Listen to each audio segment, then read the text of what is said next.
नमस्कार दोस्तों, जितने भी स्टूडेंट क्लास 10th और 12th में है और उनकी हिंदी की तैयारी अच्छे से नहीं हो पा रही है और हिंदी में आप लोगों का ये जो टॉपिक है समास, ये भी आपके लिए इम्पॉर्टेंट है। बहुत सारे जगहों पर मैंने देखा है कि स्टूडेंट्स को टीचर ध्यान नहीं देते हैं। किस पर ध्यान नहीं देते हैं? तो आप लोग को साइंस और मैथ का सब्जेक्ट पढ़ाया जाता है, लेकिन आप लोगों को हिंदी का सब्जेक्ट नहीं पढ़ाया जाता है। लेकिन आप लोगों को पता होना चाहिए कि चाहे वो क्लास 10th हो या क्लास 12th हो, आप लोगों का हिंदी दोनों में कंपल्सरी विषय है, दोनों 100 नंबर्स का होता है।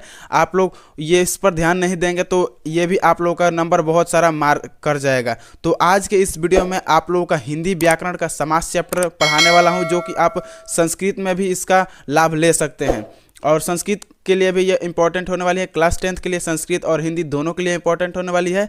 तो वीडियो को शेयर कर दीजिए अपने सगा संबंधियों के साथ, और चैनल पर नए हैं तो चैनल को सब्सक्राइब कीजिए, दोस्तों में शेयर कीजिए और वीडियो को लाइक कर दीजिए। सबसे पहले जानेंगे कि समास आखिर में होता क्या है और इस वीडियो को ट्रिक के माध्यम से समझेंगे। देखिए ना, आप इसके लास्ट के में हमने आप लोगों को 50 ऑब्जेक्टिव क्वेश्चन भी रखे हैं, ताकि आप लोगों को एक भी क्वेश्चन में डाउट ना रह जाए। डाउट रह जब भी जाए तो आप लोगों को क्वेश्चन के माध्यम से उसका डाउट क्लियर हो जाए।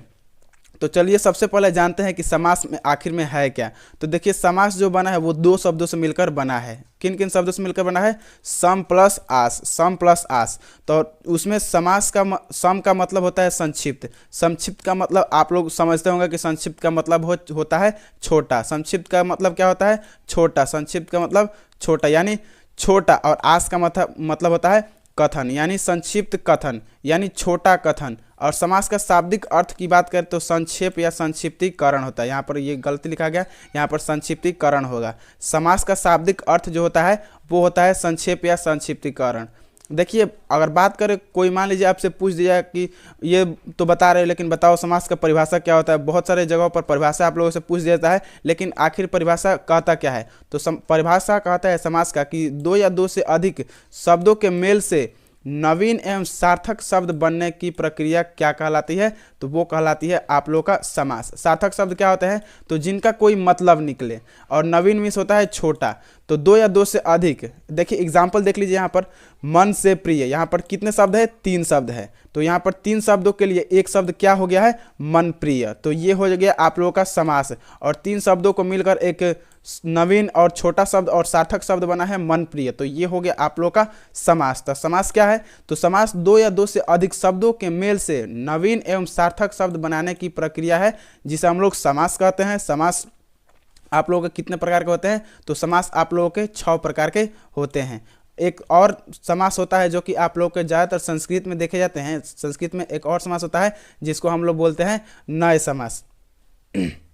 उसको भी हम लोग जानेंगे, लेकिन सबसे पहले इस एग्जाम्पल को देख लेते हैं। देखिए, अगला एग्जाम्पल कहता है कि राजा का पुत्र। देखिए यहाँ पर 3 शब्द है और उसके लिए एक शब्द क्या है? राजपुत्र। गौ के लिए शाला, तो गौ के लिए शाला के लिए क्या है? तो गौशाला है। भूमि में प्रवेश, तो भूमि प्रवेश। रेल पर चलने वाली गाड़ी के लिए रेलगाड़ी। नीला है जो कंठ, उसको हम लोग बोलते हैं नीलकंठ।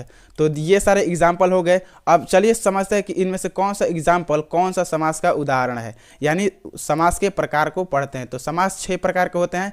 तो कौन कौन से प्रकार होते हैं? तो समास 6 प्रकार का होता है समास। तो पहला है अव्ययी भाव समास। पहला क्या है? अव्ययी भाव समास। दूसरा है द्वंद्व समास। तीसरा है द्विगु समास। चौथा है बहुब्रीहि समास। पांचवा है कर्मधारय समास और छठा है तत्पुरुष समास। चलिए एक एक करके इन सभी को जानते हैं कि आखिर कब आप लोग का अव्ययी भाव समास होगा, कब द्वंद्व समास होगा और कब बहुब्रीहि होकर कब तत्पुरुष होगा। यानी ट्रिक के माध्यम से हम इस पूरे टॉपिक को जान लेंगे और बहुत आसानी से। देखिए, अव्ययी भाव समास इतना ही दूर में हो गया। अब कहीं भी आप लोग देखेंगे तो अव्ययी भाव समास पहचान लेंगे कि ये है अव्ययी भाव समास का उदाहरण है। देखिए, अव्ययी भाव समास का ट्रिक क्या कहता है कि पहला पद प्रधान होगा। क्या कहता है? पहला पद प्रधान होगा और पहला पद अव्यय होगा। अव्यय आप लोगों का क्या होता है? तो अगर आप नहीं जानते तो कमेंट बॉक्स में बता दीजिए, मैं इसके लिए एक सेपरेट वीडियो ला दूंगा। अव्यय क्या होता है, प्रत्यय क्या होता है, ये सब का वीडियो मैं लाने वाला हूं। तो इसलिए मैं आपसे बोल रहा हूं कि अगर आप चैनल पर नए हैं तो चैनल को सब्सक्राइब कर लीजिए, दोस्तों में शेयर कर दीजिए और वीडियो को लाइक करना मत भूलिएगा। देखिए, अव्यय यहाँ पर कुछ उदाहरण मैंने दे दिया है कि अव्यय क्या क्या होता है। आ होता है, अनु होता है, भर होता है, प्रति होता है, यथा होता है, निस होता है, बे होता है, आदि होता है, इत्यादि सब होता है। और अव्ययी भाव समास वो भी होते हैं जो एक ही शब्द की पुनरावृत्ति करते हैं, यानी एक ही शब्द की जहाँ पर पुनरावृत्ति होगी वहाँ भी अव्ययी भाव समास ही होगा। तो देखिए आगे बढ़ते हैं। देखिए अव्ययी भाव समास का उदाहरण, अव्ययी भाव समास का उदाहरण से हम लोग को समझ में आ जाएगा कि अव्ययी भाव समास आखिर में है क्या। पहले देख लीजिए, एक बार और रिपीट करते हैं कि पहला पद प्रधान होगा और पहला पद अव्यय होगा और एक शब्द की पुनरावृत्ति होगी। देखिए अब उदाहरण क्या है, आजीवन। आजीवन, आजीवन में क्या है, आजीवन में आप लोग देखेंगे तो आजीवन में आप लोग का है पहला है आ क्या है, आ आप लोग का अव्यय है। तो आ अव्यय आ गए तो ये तो हो गया आप लोग का अव्ययी भाव समास। देखिए सेकंड में आजन्म, इसमें भी आ है, अव्यय है, तो ये हो जाएगा आप लोग का अव्ययी भाव समास। देखिए नाम में ही है अव्ययी भाव समास, तो अव्ययी मैंने शुरू में क्या है, अव्यय प्लस अभाव, अव्यय प्लस अभाव यानी अव्यय जहाँ पर भी होगा वहाँ पर ये अव्ययी भाव समास। आमरण, अनुकूल, अनु देख लीजिए आप लोग का ये अव्यय है, अनु फिर से अव्यय है, भर आप लोग का अव्यय है, भर अव्यय है, प्रति आप लोग का अव्यय है, यथा आप लोग का अव्यय है, नि आप लोग का अव्यय है, निर भी अव्यय है, निर भी अव्यय है, बे भी अव्यय है। तो ये जो जितने भी आप लोगों को मिल जाएगा कि शुरू में आप लोग का अव्यय होगा तो वो आप लोग का अव्ययी भाव समास हो जाएगा। देखिए अब बोल रहा है कि रिपीट होगा यानी एक ही शब्द की पुनरावृत्ति होगी। तो देखिए दिनों दिन, चाहे हाथों हाथ, चाहे रातों रात, चाहे सालों साल, चाहे घड़ी घड़ी, आप लोग का जितना भी ऐसे आएगा तो वो आप लोगों का हो जाएगा आपका अव्ययी भाव समासी हो जाएगा। जैसे एक ही शब्द की पुनरावृत्ति, यहाँ देखिए गांव गांव, घर घर, बार बार, पल पल, घड़ी घड़ी, ये जितने भी ऐसे आएंगे तो वो समझ लीजिएगा कि आप लोगों का अव्ययी भाव समास है। अब बढ़ते हैं अगले समास की ओर जिसका नाम है द्वंद्व समास, जिसका समास का नाम है द्वंद्व। देखिए द्वंद्व का ट्रिक क्या है, सबसे पहले आपको आप लोग इसको दो भाग में बांट दीजिए। द्वंद्व यानी इधर आधा हो जाएगा और इधर आधा हो जाएगा, यानी इधर पूरक आएगा और उसका पूरक इधर आएगा, यानी दोनों पद इसमें प्रधान होंगे और दोनों पद या तो एक दूसरे के विरोधी होंगे या तो पूरक होंगे। एग्जाम्पल के तौर पर समझ लेते हैं।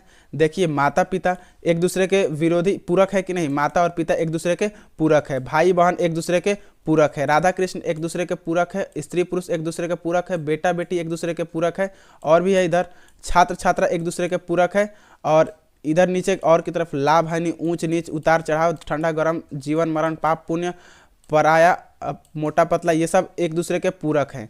तो एक दूसरे के पूरक हो गया, अपना पराया सुख दुख, तो ये हो जाएगा आप लोग का द्वंद्व समास। द्वंद्व समास भी आप लोग समझ गए कि द्वंद्व समास क्या होता है। अब बढ़ते हैं द्विगु समास की ओर। आप लोगों को अभी भी समझ में नहीं आ रहा है तो एग्जाम्पल करेंगे तो अब मैं आप लोगों को गारंटी देता हूँ 100% कि आप लोगों को समझ में आ जाएगा कि आखिर में समास होता क्या है, कितने प्रकार का होता है, कैसे पहचानेंगे कि कब कौन सा समास है। देखिए द्विगु समास, अब देखते हैं द्विगु समास में क्या है। तो देखिए शुरू में क्या है, द्वा है, यानी द्वा में होता है दो, यानी एक संख्या है। तो शुरू में आप लोगों का कोई भी अंक होगा, कोई भी अगर पद दिखे और शुरू में आप लोगों को अंक दिखे तो वो समझ लीजिएगा आप लोगों का है वो द्विगु समासी है, और दूसरा पद प्रधान होता है। देखिए पंचवटी, पंच क्या है, आप लोगों का एक अंक है, तो पंचवटी अंक हो गया, तो ये आप लोगों का हो जाएगा द्विगु समास। चौराहा, चौराहा में क्या है, चौ है, तो चौराहा को हम लोग क्या बोल सकते हैं, द्विगु समास बोल सकते हैं। तिरंगा हो गया, त्रिफला हो गया, अष्टाध्यायी हो गया, सप्तपदी हो गया, त्रिलोक हो गया, त्रिकोण हो गया, दराहा हो गया, चौपाया हो गया, सप्ताह हो गया, चौमासा हो गया, नवरत्न हो गया, और भी इधर बहुत सारा है। तो जितने भी इधर दिख रहे हैं ये सब के सब द्विगु समास है। एग्जाम्पल और हम लोग अभी ऑब्जेक्टिव क्वेश्चन करेंगे तो आप लोगों को 100% समझ में आ जाएगा। बहुब्रीहि समास सबसे आसान पहचाना होता है। देखिए बहुब्रीहि समास क्या होता है कि दोनों में से कोई पद प्रधान नहीं होता है, कोई एक तीसरा अर्थ जो होता है वही इनका प्रधान होता है। अब इसमें एग्जाम्पल है, एग्जाम्पल को आप लोग याद कर लीजिएगा, एग्जाम्पल बहुत ही इंपॉर्टेंट है। देखिए नीलकंठ, यानी नीला है कंठ जिसका, यानी शिव को कहते हैं नीलकंठ, यानी कहीं पे आ जाए नीलकंठ तो नीलकंठ, इन दोनों में से कोई पद प्रधान नहीं है। एक तीसरा अर्थ इसका निकल रहा है, यानी शिव को नीलकंठ बोला जाता है, यानी शिव पद इसमें प्रधान है। तो ये हो जाएगा आप लोगों का अव्ययी, ये हो जाएगा आप लोगों का बहुब्रीहि समास। देखिए त्रिलोचन, यानी तीन लोचन वाला, तो उसको हम लोग शिव को ही कहते हैं, शिव जी को ही हम लोग कहते हैं त्रिलोचन। चंद्रमौली, तो चंद्रमौली चंद्र पर है जिसका मस्तक, यानी चंद्र है मस्तक पर जिसका, यानी शिव जी के शिव जी के मस्तक पर चंद्र है, तो तीसरा अर्थ प्रधान हो रहा है शिव जी। गिरिधर, यानी गोवर्धन को धारण करने वाला, तो कृष्ण जी को कहते हैं लंबोदर, लंबा जिसका उधर होता है, यानी गणेश जी को कहते हैं। दशानन, 10 है आनंद जिसका, यानी रावण को कहते हैं। चतुर्मुख, 4 मुख है जिसका, यानी ब्रह्मा जी को कहते हैं। पीताम्बर, पीत है अंबर जिसका, यानी कृष्ण जी। निशाचर, यानी निशा में विचरण करने वाला को हम लोग कहते हैं राक्षस, यानी निशाचर मीन्स क्या होता है, राक्षस, यानी दोनों में से कोई पद प्रधान नहीं है, एक राक्षस तीसरा पद है, ये आकर इसमें प्रधान बन रहा है। कमल नयन, यानी कमल के समान नयन, जैसे कमल जैसे नयन वाले यानी राम जी या कृष्ण जी। मुरलीधर, मुरली धारण करने वाले यानी कृष्ण। पुरुषों में जो उत्तम होता है यानी पुरुषोत्तम कहते हैं, यानी राम पुरुषों में उत्तम कहे जाते हैं। अगला है देवराज, यानी देवताओं का राजा यानी इंद्र। घनश्याम, यानी घन के समान श्याम है जो यानी श्री कृष्ण। तो ये आप लोग एग्जाम्पल है, ये सब याद कर लीजिएगा, ये इंपॉर्टेंट होने वाला है। बहुब्रीहि समास यहाँ पर खत्म हो गया। अब आगे है कर्मधारय समास। आगे क्या है, कर्मधारय समास है। तो कर्मधारय समास में द्वितीय पद प्रधान होता है और दोनों पदों में विशेषण विशेष्य और उपमान उपमेय का संबंध होगा। यानी उपमान उपमा का संबंध क्या है, एग्जाम्पल से समझ लेते हैं। देखिए चंद्रमुख, यानी चंद्र के समान मुख, चंद्र के समान मुख, इसी को हम लोग बोलते हैं उपमा उपमेय। कर कमल, यानी कर के समान कमल। प्राण प्रिय, यानी प्राण के समान प्रिय। चरण कमल, कमल के समान चरण। कन कलता, यानी कन के समान कलता। भुजंग, यानी भुजा के समान जंग। ऐसे ही यहाँ पर बहुत सारे एग्जाम्पल दिया गया है, एग्जाम्पल आप लोग एक बार देख लीजिएगा ताकि आप लोग एक भी डाउट में न रहे। अगला है तत्पुरुष समास। देखिए तो तत्पुरुष समास क्या कहता है कि द्वितीय पद, विभक्ति का मतलब यहाँ पर पद है, द्वितीय पद प्रधान होगा और दोनों पदों के मध्य कारक प्रत्यय का लोप होगा, यानी दोनों पदों के बीच में कारक चिन्ह का लोप होगा। देखिए कारक चिन्ह क्या होता है, तो कर्ता ने कर्म को आप लोग बताइए, कारक को अब नहीं पढ़े हैं तो मैं आप लोगों को बता दूंगा कि कारक आखिर में होता क्या, एक सेपरेट वीडियो के माध्यम से। देखिए एग्जाम्पल है वन मानुष, यानी वन का मानुष, बीच में का आ रहा है, का यहाँ पर कारक हो गया। युद्ध भूमि, युद्ध का भूमि या युद्ध की भूमि, तो की या का आ रहा है इसमें। माल गोदाम, यानी माल का गोदाम। ग्रंथकार, ग्रंथ का आकार। गुरु शिक्षा, गुरु की शिक्षा। रसोई का घर। प्रेम का सागर, रेलगाड़ी।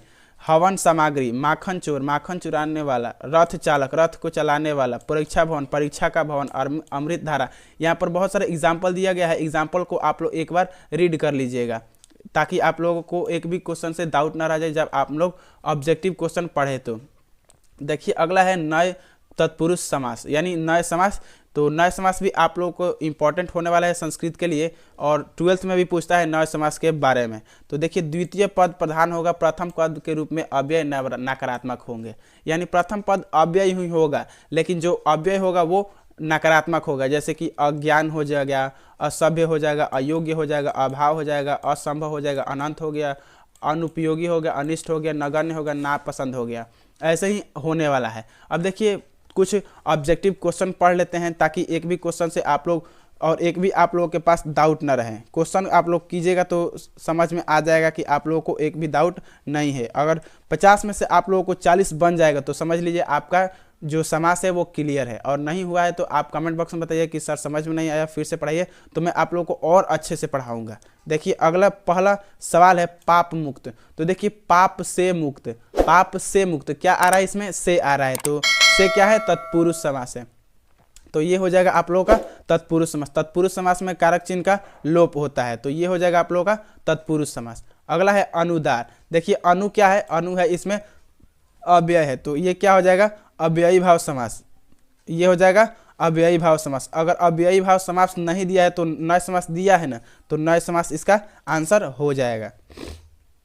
अगला है बेफायदा। तो बे क्या है, एक अव्यय है, तो ये हो जाएगा अव्ययी भाव समास। देखिए देखते ही सवाल बन जा रहा है, देखते ही सवाल बन जा रहा है, यानी आप लोग का टॉपिक क्लियर है तभी सवाल बन पा रहा है। देखिए लंबोदर, लंबोदर क्या है, तो लंबोदर किसको बोलते हैं, गणेश जी को हम लोग लंबोदर बोलते हैं, यानी कोई एक तृतीय पद है जो इसमें प्रधान बन रहा है। तो ये हो जाएगा आप लोगों का बहुब्रीहि समास। क्या हो जाएगा, बहुब्रीहि समास हो जाएगा। अगला है लेन देन। तो लेन देन क्या है, बीच में देखिए इस ऐसे लोप किया गया है, तो ये हो जाएगा आप लोग का द्वंद्व समास हो जाएगा, और ये एक दूसरे के पूरक है, तो ये द्वंद्व समास आप लोग का हो जाएगा। द्विगु क्या होता है, तो शुरू में अगर अंक दिखे तो वो आप लोग का द्विगु समास हो जाएगा। अगला है स्वर्ग प्राप्त। यहाँ पर स्वतः प्राप्त लिखा गया है या लेकिन यहाँ पर स्वर्ग प्राप्त होगा। देखिए स्वर्ग को प्राप्त करने वाला, स्वर्ग को प्राप्त करने वाला, तो ये आप लोगों को हो जाएगा तत्पुरुष समास। तत्पुरुष समास आप लोगों का हो जाएगा। अगला है समास शब्द का अर्थ क्या है। तो शुरू में मैंने आपको बताया है कि समास शब्द का अर्थ होता है संक्षेप, संक्षेप या संक्षिप्तीकरण। अगला है यथारूप। यथा क्या है? अव्यय है, तो यहाँ पर हो जाएगा आप लोगों का अव्ययी भाव समास। अव्ययी भाव समास आप लोगों का आंसर हो जाएगा। 9 नंबर सवाल है त्रिभुवन। त्रिभुवन में कौन सा समास है? तो देखिए त्रि यानी शुरू में अंक आ रहा है, तो अंक के लिए द्विगु का प्रयोग किया जाता है। द्विगु यानी द्विगु समास आप लोग का आंसर हो जाएगा। अगला है जीव जंतु, तो एक दूसरे के पूरक है, तो आप लोग का द्वंद्व समास हो जाएगा। नीलांबर यानी नीला हो जिसका अंबर यानी शंकर जी यानी शिव जी। शिव जी की यानी यहाँ पर आ जाएगा अव्ययी भाव समास, लेकिन अव्ययी नहीं, बहुब्रीही आएगा, लेकिन बहुब्रीही नहीं दिया है, तो हम लोग कर्मधारय के साथ जाते हैं, यानी नीला हो जिसका अंबर।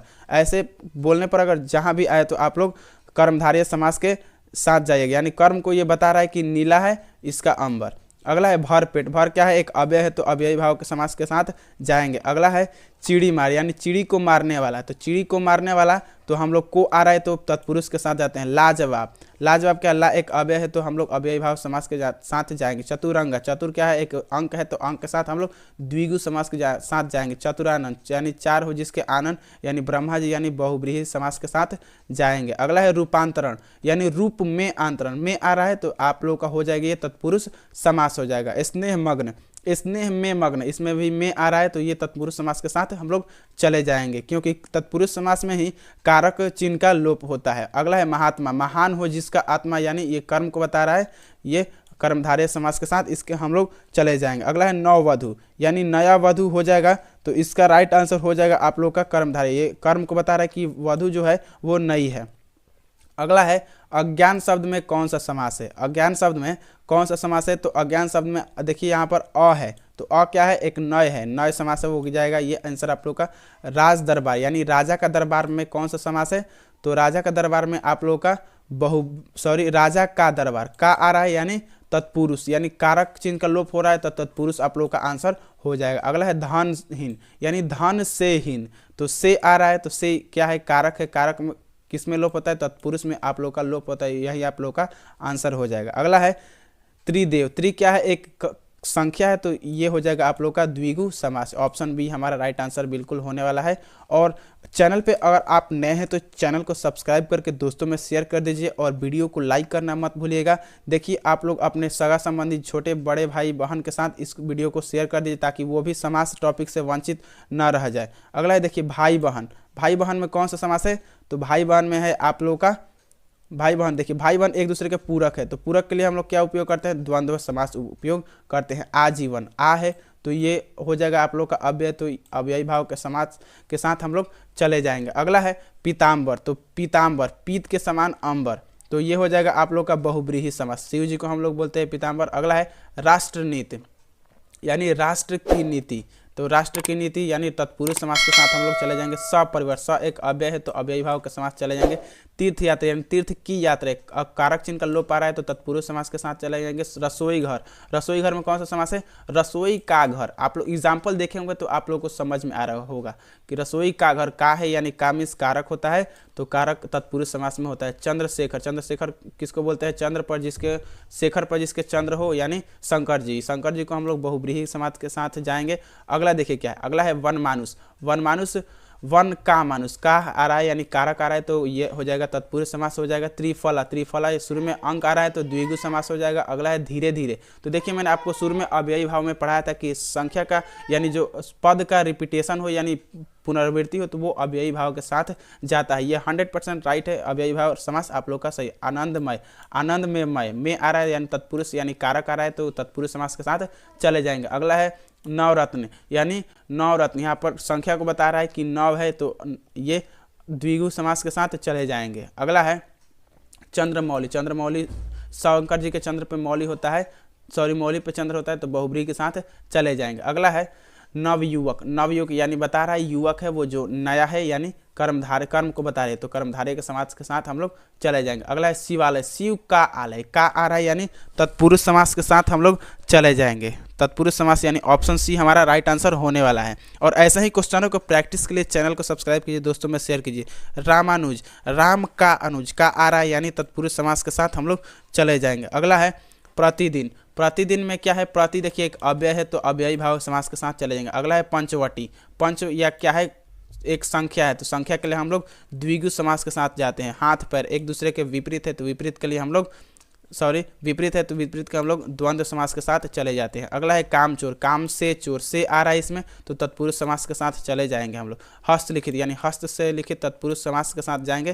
तत्पुरुष क्योंकि आ रहा है बीच में से क्या है कारक है, कारक चिन्ह का लोप तत्पुरुष समास में होता है तो इसलिए हम लोग तत्पुरुष समास के साथ चले जाएंगे। अगला है राजकुमार, राजा का कुमार, का भी एक तत्पुरुष समास है, कारक है तो कारक तत्पुरुष समास के अंतर्गत आता है। दाल रोटी एक दूसरे के पूरक है तो पूरक के साथ हम लोग द्वंद्व समास के साथ जाते हैं। चौराहा है, चौ क्या है, चौ एक संख्या है तो संख्या के लिए हम लोग द्विगु का उपयोग करते हैं, द्विगु समास हो जाएगा हमारा राइट आंसर। अगला है यथासमय, यथा क्या है एक अव्यय है तो अव्ययी भाव के साथ हम लोग चले जाएंगे। देखिए मैंने आप लोगों को 50 क्वेश्चन का प्रैक्टिस करा दिया। अब आप लोगों को एक भी क्वेश्चन में डाउट नहीं होगा कि आखिर में तत्पुरुष समास क्या है, अव्ययी भाव समास क्या है, द्विगु क्या है, द्वंद्व समास क्या है, बहुब्रीहि क्या है, कर्मधारय क्या है, आप लोगों को डाउट नहीं होना चाहिए। और भी व्याकरण का मैंने टॉपिक पे वीडियो बनाया है तो अगर आपने वीडियो नहीं देखा है तो जाकर वीडियो को देख लीजिए।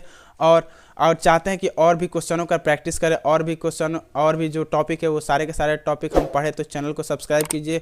और वीडियो को पहली बार देख रहे हैं तो चैनल पे अगर नए हैं तो सब्सक्राइब कीजिए और दोस्तों में शेयर कीजिए। मिलते हैं ऐसे ही किसी इंफॉर्मेटिव वीडियो के साथ।